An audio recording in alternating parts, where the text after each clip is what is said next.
The FAA has announced new procedures intended to guard the privacy of flight movements in the age of ADS-B. Here's what business aviation operators need to know. From the National Business Aviation Association, this is Flight Plan. This podcast is brought to you by Scudero, the software that elevates your flight operations. For Pete Combs, I'm Rob Finfrock with your trusted source for business aviation news. The FAA's January 2020 deadline for mandatory equipage of Automatic Dependent Surveillance Broadcast, or ADS-B, is fast approaching. ADS-B is an important tool as it provides a much higher level of situational awareness for air traffic controllers and even other aircraft over conventional radar. However, ADS-B also transmits an aircraft's registration and its unique address code issued by the International Civil Aviation Organization, or ICAO. That information can be used by anyone with an ADS-B receiver to determine whose aircraft is flying overhead or just landed at the local airport. Now, the desire to conceal an aircraft's movements is nearly as old as the Internet itself. The first commercial flight tracking website came online in the late 1990s, and that made it as easy as typing in an aircraft's tail number to follow its trips across the country. That's obviously a troubling situation for companies and individuals wishing to keep their flight movements private. NBAA responded to those concerns more than 20 years ago by working with the FAA to develop the Blocked Aircraft Registration Request Program. BAR allowed operators to opt out from sharing this information with commercial vendors. But until recently, there wasn't a way to protect this identifying information sent out in the ADS-B environment. NBA has for many years been a strong proponent of retaining privacy.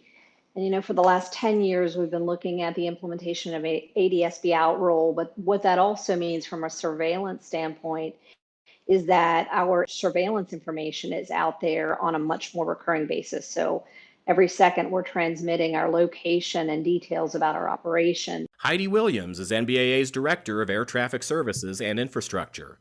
So Heidi, it sounds like efforts to shield ADS-B information have been in the works for some time. We knew that there was an element of ADS-B that we had to work really closely with the FAA and others to ensure that retainment of the privacy aspect for those who wanted to block some key information about their movements. So we've been having that dialogue for many years. We actually got Congress involved, and they provided some great guidance and legislation around this area.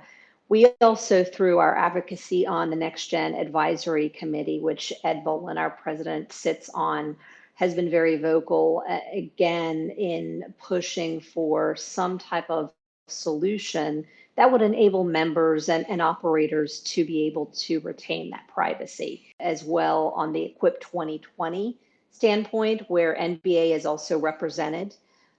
So any and every avenue that we could pursue to ensure that there was some type of privacy solution in place prior to January 1st, 2020. The FAA has now announced that solution, or solutions, as this involves two interrelated efforts: the Limiting Aircraft Data Displayed, LAD program, and Privacy ICAO Address, or PIA.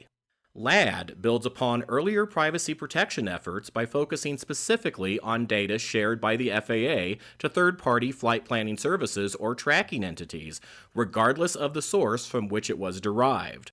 LAD replaces the previous BAR initiative, and the FAA will automatically transition operators currently enrolled in BAR to the new program.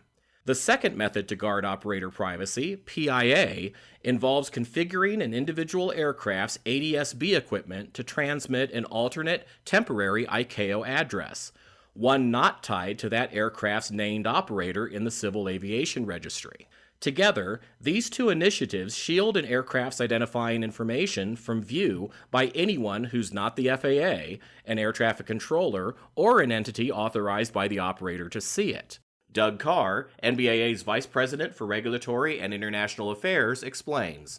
At a very high level, this is a great recognition by the FAA that privacy is an important condition of certain capabilities that are needed for the national airspace system.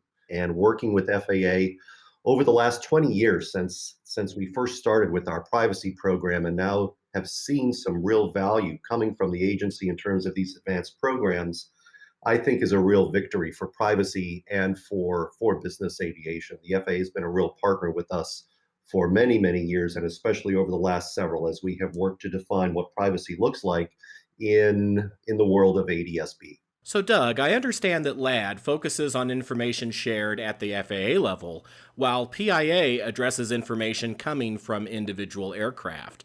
Could you walk us through how that works? We do see the capability of having the PIA program be a real game changer for those companies that need some additional layers of security by allowing them to update their ICAO code to an unpublished code that does not translate to a tail number or their aircraft registry.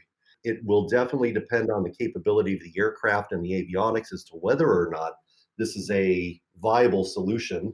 There will be varying levels of investment needed by the operator to determine how frequently this solution actually looks like something they want to invest in, and then quite honestly, what is the maintenance involved in terms of updating this code should they choose to do it. I don't think there's a one size fits all solution for everyone, and many operators are taking a look right now at what it means to change their ICAO code. But I think we're pretty confident that should operators need this additional level of security, that this is really going to provide some comfort that in knowing that when they fly in the U.S. airspace system, they're not going to be able to be tracked from a personally identifiable information perspective. Coming up, we'll speak with operators about these new programs and their concerns about protecting their flight department's movements from prying eyes. But first, a word from our sponsor, Scudero. Scudero is one powerful, intuitive solution for organizing all aspects of your flight operations. Whether you operate a large fleet or a single jet, Scudero can be tailored to fit your needs with customized integrations to any of your existing platforms. Access your operational data from wherever you are and enable your pilots to access relevant information using the Scudero Crew app. Elevate your flight operations with Scudero.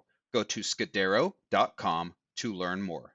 We're back with NBAA's Doug Carr and Heidi Williams and our discussion of two new FAA programs, Limiting Aircraft Data Displayed and Privacy ICAO Address, to protect the privacy of ADS-B identification data transmitted by business aircraft. Also joining us now are Bill Ryder, an Aviation Department Manager, and Chief of Maintenance Greg Hamelink. Greg, I understand your company has experienced the very kind of situation these new programs are intended to address. Please tell us about that. As a publicly traded company, obviously there's a number of individuals out there that may be interested in what our company is doing. And we did have a scenario like that earlier this year where somebody tracked aircraft to a location here in the U.S. Had seen it on a regular basis. And made some assumptions, incorrect assumptions that we were in the process of purchasing another company. So it made the news headlines. In turn, it affected our stock negatively. It affected the other company's stock in the same way. And it was just incorrect information. And that was one of the first calls we got within our aviation department, is to say, hey, it looks like somebody looked at the travel of our corporate aircraft and may have had some input into their assumption, albeit incorrect. Bill, you have a similar story to share. We've been part of the BAR program for about 10 years now. And it's important to us, being a privately held company, to keep those cards close to us. Just like Greg, we had a similar instance where, being private, and the principal's distant relative says, hey, what are you doing in this location? And he started tracking him. And even though we were blocked, there was workarounds. And it's concerning to the principal that continues, even with the limited blocking on the vendor level. Doug, I understand one key improvement of the LAD program over BAR is that it provides the FAA with a greater level of enforcement authority to address such concerns, correct? The FAA is really going to up their enforcement of companies that currently and in the future will have a connection with the FAA's data feed. Many of the companies that provide some sort of flight tracking today have a component of their product that relies on the FAA's data source. Operators that participate in that going forward will have to agree to abide by the privacy requests of operators. And should they not do that and operators find that their information is being displayed, the FAA is going to be much more aggressive in determining, is this a programming accident, or did something not go as expected, or is it a willful violation? And I think what we're going to be seeing is a welcome increase in FAA's enforcement of companies that are found to be not compliant and having aircraft tail numbers and operations that should be blocked end up being tracked in whatever way that ends up happening. So Heidi, what can operators do now to enlist in LAD, and what steps are involved under PIA? Operators can today go to the LAD website and immediately sign up for LAD, just like they would have the BAR program.